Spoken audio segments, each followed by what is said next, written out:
రాష్ట్ర ప్రభుత్వం ఉగాది పురస్కారాల పేరిట అందిస్తోన్న అవార్డుల నేపథ్యంలో ఆటోనగర్లోని కాటూరి వెంకటేశ్వరరావు గ్యాలరీని మున్సిపల్ కమిషనర్ బండి శేషన్న సందర్శించారు. అక్కడ రూపొందించిన హంస అవార్డుల ప్రతిభలను పరిశీలించి వారిని అభినందించారు. తెనాలి ఆటోనగర్లో గల కాటూరి వెంకటేశ్వర శిల్ప గ్యాలరీని మున్సిపల్ కమిషనర్ బండి శేషన్న సందర్శించారు. ఉగాది పురస్కారాల కోసం రూపొందించిన అవార్డుల ప్రతిభలను ఆయన పరిశీలించారు. ఈ సందర్భంగా శిల్పులను అభినందించారు.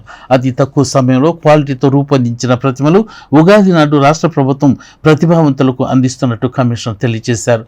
కమిషనర్తో పాటు కాటూరి వెంకటేశ్వరరావు, రవీంద్ర ఉన్నారు.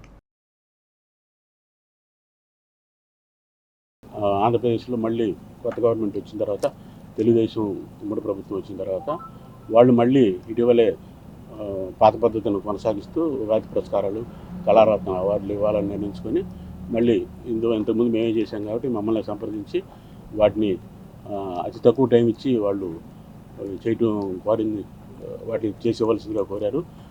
వాళ్ళు ఇచ్చిన సమయం చాలా తక్కువ కాబట్టి వారి అడిగిన మెటల్లో ఏవి లేకపోయినా కొన్ని బ్రాంజ్లోను కొన్ని ఫైబర్లోనూ ఇవ్వడం జరిగింది. మున్ముందు అన్ని మెటలే ఇస్తామని చెప్పాం. వారు కూడా దానికి అంగీకరించి ప్రస్తుతానికి వీటిని ఫైబర్ ఇచ్చిన పురస్కారాలు తీసుకునే వాళ్ళకి వారం రోజుల్లోనూ 15 రోజుల్లోనూ మళ్ళీ తిరిగి రాసి ఇచ్చేటట్టుగా మాట్లాడుకొని ఈ పురస్కారాలు అందజేస్తున్నారు. జిల్లా స్థాయిని దాటి రాష్ట్ర స్థాయిని దాటి ఇంకా వివిధ రాష్ట్రాలకు, వివిధ దేశాలకు వెళ్ళిపోతున్నాయి ఆయన చేసేటువంటి ఈ కార్యక్రమాలు. అందువల్ల ఇది ఎంతో ఆనందదాయకం. ఈరోజు గమనిస్తే ఇంకా ఇన్ని రకాల అనేటువంటి తెలుగు విగ్రహాలు కావచ్చు, హంసలు కావచ్చు, వీటినన్నింటినీ కూడా అతి తక్కువ సమయంలోనే అత్యంత క్వాలిటీతోటి రాష్ట్ర ప్రభుత్వం వారు, సంస్కృతి శాఖ వారు అడిగినటువంటి ఆ యొక్క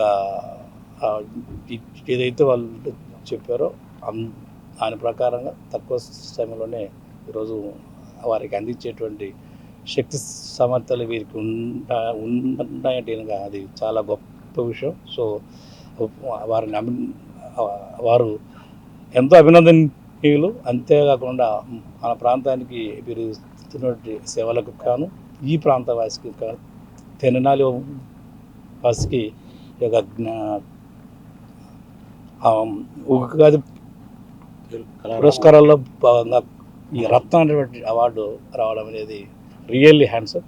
సో వారు ఎంత అభినందనీయులు. సో ఇది